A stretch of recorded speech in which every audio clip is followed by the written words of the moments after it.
السلام علیکم ورحمۃ اللہ وبرکاتہ۔ اعوذ باللہ من الشیطان الرجیم، بسم اللہ الرحمن الرحیم۔ وَإِذْ طَائِفَتَانِ مِنَ الْمُؤْمِنِينَ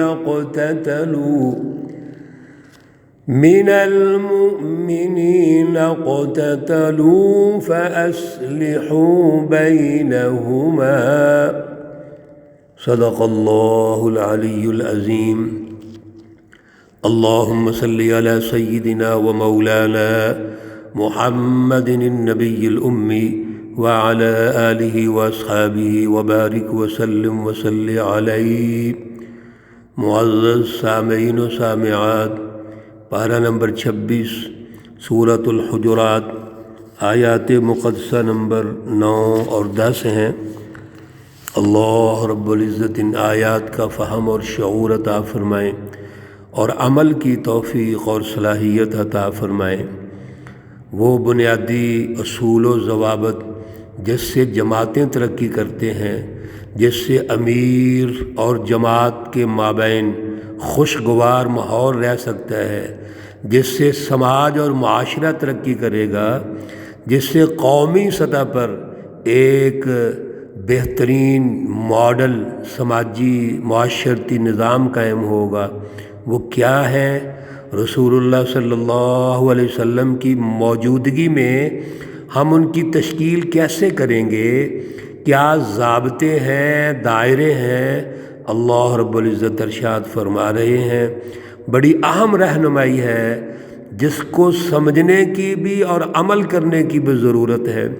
آج کی آیات میں اللہ رب العزت جماعت کے اندر کوئی جھگڑا ہو جائے، کوئی اختلاف رائے ہو جائے اور کوئی جماعت میں ایسی اجتماعیت قائم کر لے یا ایسی سوچ قائم کر لے کہ وہ دوسری جماعت پر کوئی ظلم، کوئی زیادتی، کوئی ایسا ماحول پیدا کرے کہ دوسروں کے ساتھ زیادتی ہو، تو کیا کرنا چاہیے؟ اللہ رب العزت ارشاد فرماتے ہیں، وَإِن طَائِفَتَانِ مِنَ الْمُؤْمِنِينَ، اگر دو جماعتیں، دو فریق مومنوں میں سے اقتتلوا آپس میں لڑ پڑیں، فَأَصْلِحُوا بَيْنَهُمَا، ان دونوں کے درمیان صلح کروا دو۔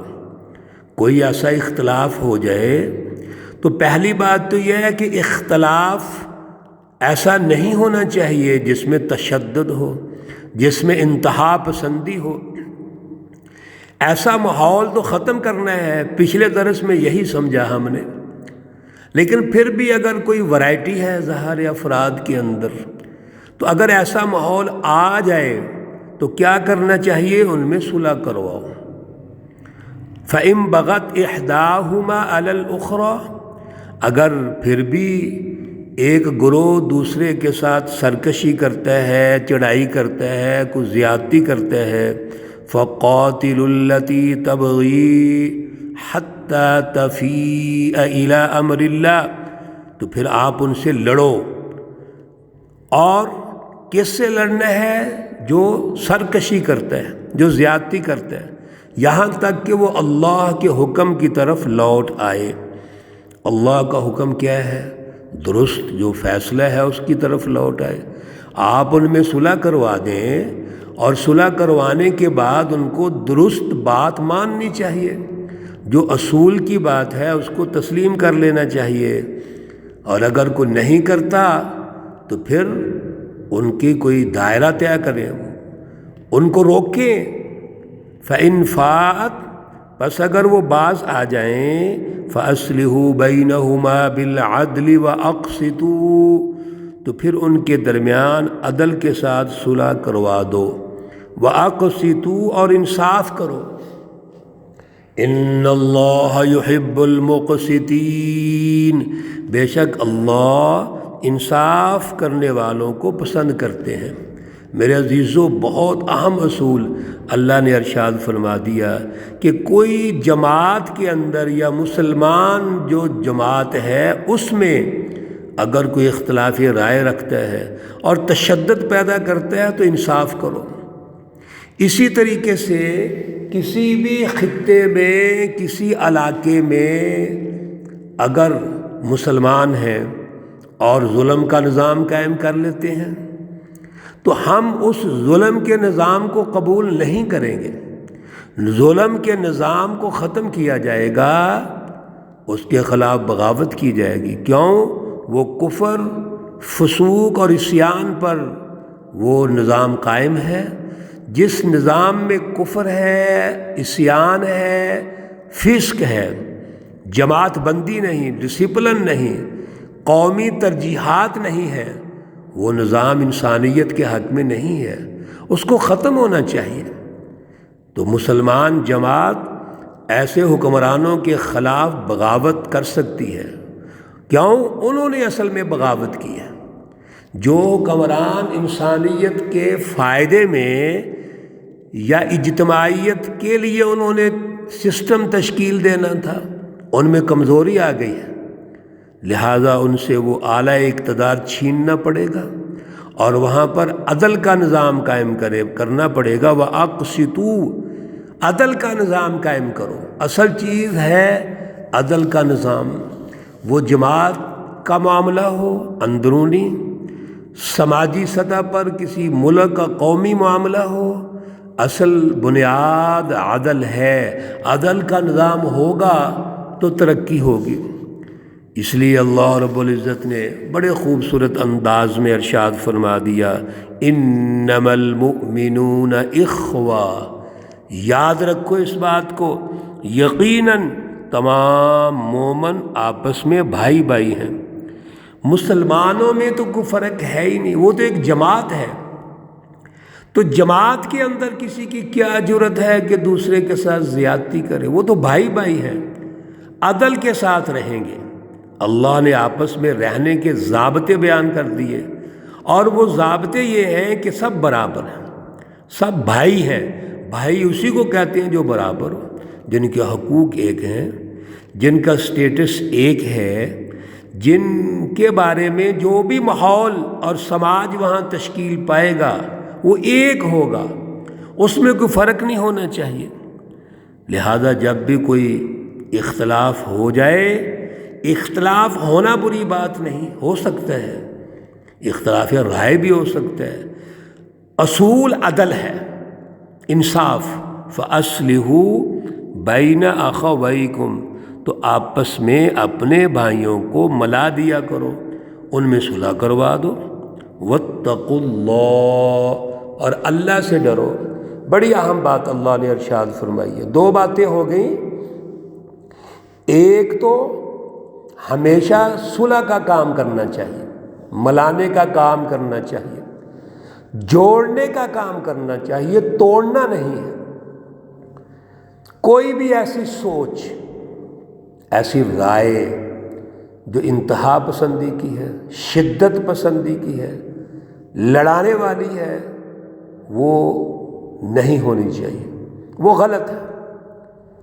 بلکہ اس کے مقابلے میں وہ رائے ہو جو ملانے والی ہو، جس میں محبت ہے، جس میں پیار ہے، اجتماعیت ہے، دوسروں کے حقوق کی بات ہے، دوسروں کے حقوق کا خیال رکھا جائے گا۔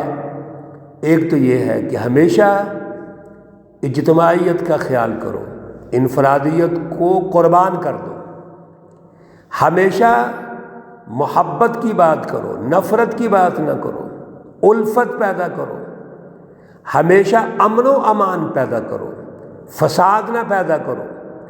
میرے عزیزو، یہ مسلم سوسائٹی جو قائد ہے تمام سوسائٹیوں کی، اس کی خصوصیات ہیں جو اللہ رب العزت پیدا کرنا چاہتے ہیں۔ اور پھر واتقوا اللہ، اور اللہ سے ڈرو۔ جب ہمارے دلوں میں اللہ کا ڈر ہوگا، جب ہمارے قلوب میں تقوی ہوگا، تقوی میں پہلے بھی بات چیت ہو چکی ہے، اصل مرکز تو تقوی ہے۔ یہ روزے جو ہم رکھ رہے ہیں یہ بھی تربیت ہو رہی ہماری، اس کا ہدف بھی تقوی ہے۔ جب تقوی ہوگا تو تقوی کے نتیجے میں ہمارے اندر خدا شناسی آئے گی، تقوی کے نتیجے میں ہمارے اندر انسان دوستی آئے گی۔ تو اصل ہے واتقوا اللہ، اللہ سے ڈرو، لعلکم ترحمون، تاکہ تم پر رحم کیا جائے۔ میرے عزیزو، جب اللہ کا ڈر ہوگا یعنی خدا شناسی، جب انسانوں سے محبت ہوگی انسان دوستی، اور جب مسلمان جماعت کی آپس میں محبت ہوگی جس کا معیار جماعت ہے اور لیڈر رسول اللہ صلی اللہ علیہ وسلم ہے، آپ کی اطاعت ہوگی، ڈسپلن ہوگا، نظم و ضبط ہوگا، تو اس کا رزلٹ کیا نکلے گا کہ اللہ کا رحم آئے گا، اور اللہ کے رحم میں برکت ہے، اللہ رب العزت رحم فرمائیں گے۔